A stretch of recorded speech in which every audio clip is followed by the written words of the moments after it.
right, so my name is Michael DeLu. If you're a fan of the NFL the same way that I am, do me a favor, hit the subscribe button and join the Pull Up the Tape community. It only takes a couple seconds. I will be here all season long, reacting to all the primetime games and all the biggest matchups every single Sunday.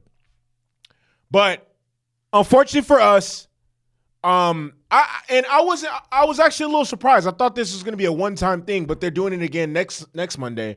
But there was two primetime games, two Monday night games yesterday. And the first Monday night game is what I would call a fucking mid-off, okay? A mid-off is a okay, so for those of you guys who smoke weed or whatever the case may be, there's different grades of weed or whatever the case may be. There's exotic, there's za. That's like the best of the best. Then there's, mid, like that's just, it's whatever, it's mid.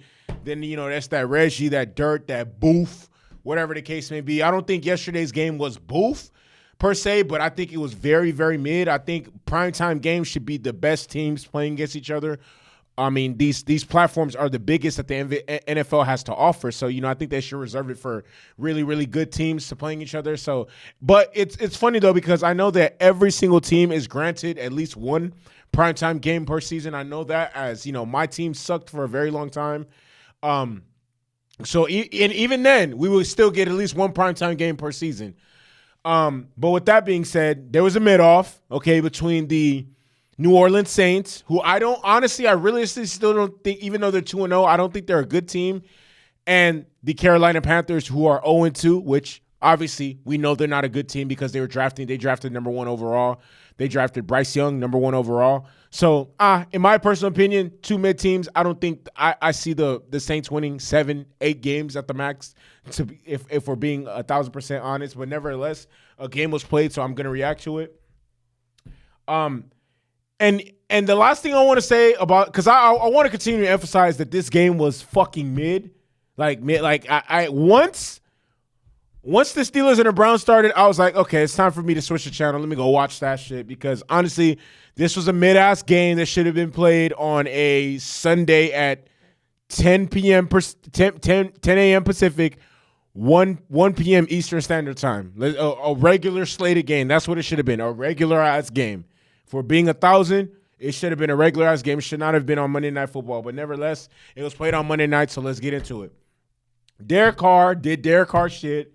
21 of 36, 288 yards, up and down. And, honestly, from the game, from what I watched, pretty much, Derek Carr, like, a zebra's not going to change his stripes. And a cheetah's not going to change his spots. Honestly, like, he is who he is at this point.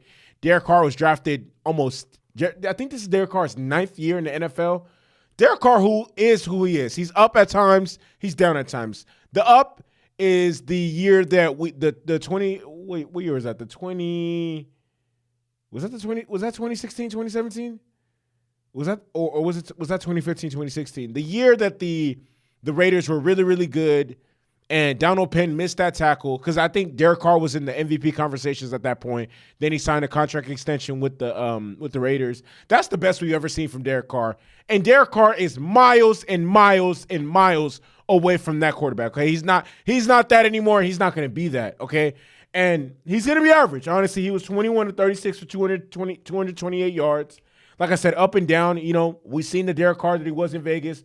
The only difference now between the Derek Carr that he was in Vegas and in Oakland is he has a really, really good defense that will go to bat for him when he makes mistakes.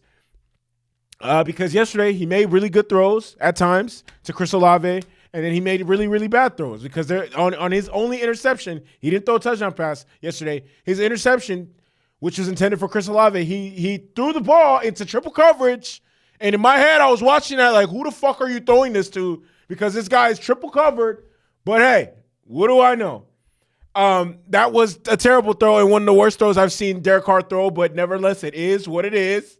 Taysom Hill, and then that's another thing. There's a consistent run game with him to go with that defense. Taysom Hill had 9 carries for 75 yards. He was doing his thing.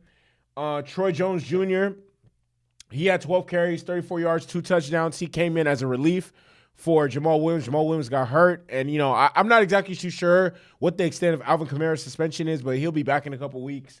Chris Olave, he led the receiving corps. He had 6 receptions for 86 yards. Pretty pedestrian. It wasn't anything too impressive for the Saints offense. I mean, pretty pedestrian numbers. Honestly, nothing too crazy. But fortunately for the Saints, they're now 2-0 because of their defense. Their defense played really, really good. Their defense gave Bryce Young all he can handle. Bryce Young, mixed bag. He made great throws, and then he made some bad throws as well. And during the course of the game, he made decisions and mistakes that, led you to believe, this guy is a rookie, this guy is young, this guy is still learning, or whatever the case may be. But I will say he didn't have any interceptions. He didn't make any throws that actually cost them the game. The one play that cost them was like a 3rd and goal or third and short, whatever the case may be, and they were in the Saints territory. And instead of getting the ball out of his hands, he took a sack, which led them to have to go for which led them to have to settle for 3 instead of being able to get 7. His inexperience showed in critical downs. His youth showed in critical downs, but nevertheless, honestly, he's not bad. I mean, I'll still take him over fucking Zach Wilson. It's crazy. This is so crazy. You know what? I don't even want to pile on Zach Wilson today, but it is what it is. Bryce Young was 22 of 33, 153 yards, and a touchdown. Miles Sanders had 14 carries, 43 yards. Adam Thielen has 7 receptions, 54 yards, a touchdown. Bryce Young is still yet to hit the 200 mark for career passing yards, but nevertheless, at this point in the season, he's averaging a buck and some change, and a touchdown and an interception per game, which is not bad. Honestly, if you finish off the season with 17 touchdowns and 17 interceptions, that's not terrible. That's not the worst. I mean, Peyton Manning had over 20-something interceptions his first season in the NFL, but nevertheless, it is what it is. And obviously, we seen who he grew to become and the type of player he ended up becoming. But yeah, I mean, like I said, honestly, this was a mid-game. I'm only going to react to this because I have to. I told myself I want to be consistent this season when it comes to covering the NFL. Mid-game, like I said, I'm going to say it again. I'm going to emphasize this again.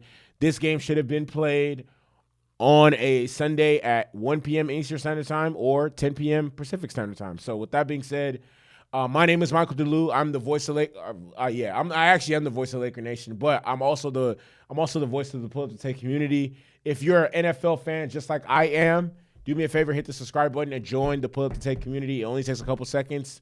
And why the fuck not? All right, with that being said, catch me on the next video. I'm out this bitch.